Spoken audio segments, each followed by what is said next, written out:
Monday, everybody, and happy Memorial Day. I hope you guys had a great weekend. We're gonna start Monday off with mostly arms and core.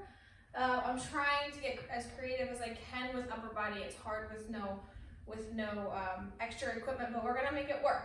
It's fine. So we're gonna start today with a push-up to a shoulder tap. So arms and core, you can go from your knees, you can go full body. Doesn't matter to me. You're gonna be up, feet are a little bit wide, shoulders are over your wrists. You can do the full push-up. Elbows go back to 45, come up, tap, and tap. Down, back up, tap, opposite hand to opposite shoulder. From your knees, elbows go back to 45 degrees. Hips stay in line with those shoulders. Tap opposite hand to opposite shoulder. And you're gonna do that for 8 total. Exercise number 2 is down on the mat. It's a dead bug, all core stability, as long as you have control the entire time. So spine is flat, pull the belly button to the nose, kind of tuck those hips under, low spine goes to the floor. That way the entire trunk is engaged, knees up to 90 degrees, legs are about hips width apart, arms up in a field goal position, keeping that core engaged. Don't let that rib cage flare up. You're gonna drop opposite arm, so right arm, left leg, bring it back up, drop them all the way out, and bring them back up. Slow and controlled. This is not meant to be a speedy exercise. You're gonna go 10 on your left, or one side, and then 10 on your right, having control the entire time. So number 3 are swimmers. Mostly upper back, a little bit of the glutes, depending on how you want to engage everything.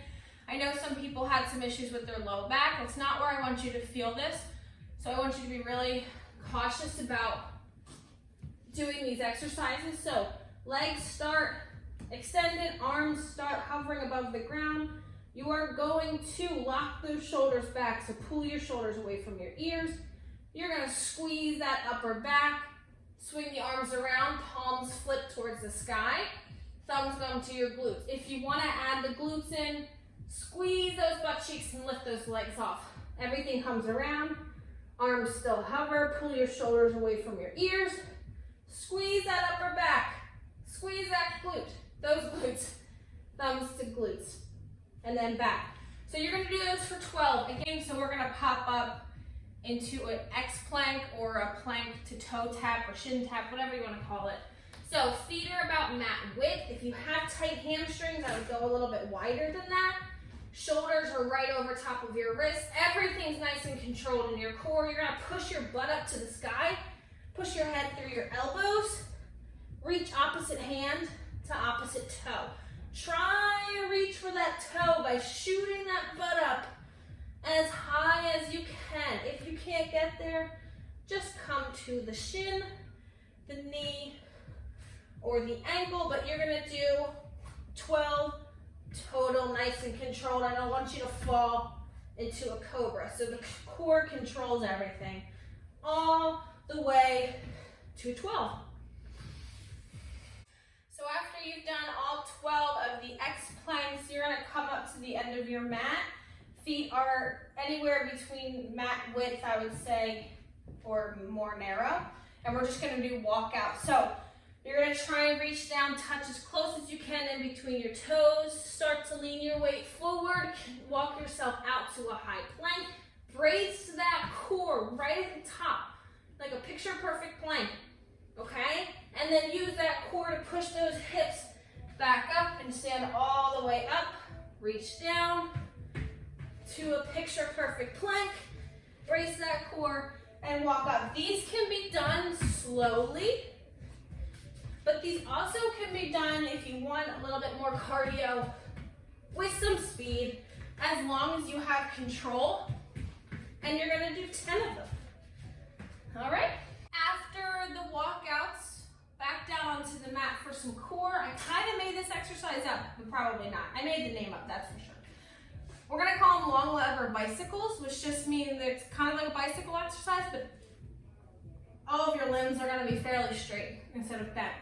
So, flat on your back, Arms are out to a T. You are going to pick one hand. You're going to roll that arm and shoulder up. Reach for the outside of the leg. Keep that leg high, drop the other one, and then switch. Okay?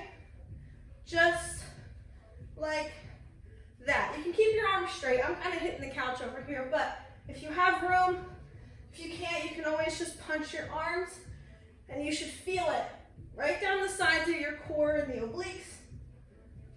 And you're gonna go for 20. So that's 1, 2, 3, 4, 5, all the way to 20. With a new exercise called the rear delt raise, which is just the back of your shoulders.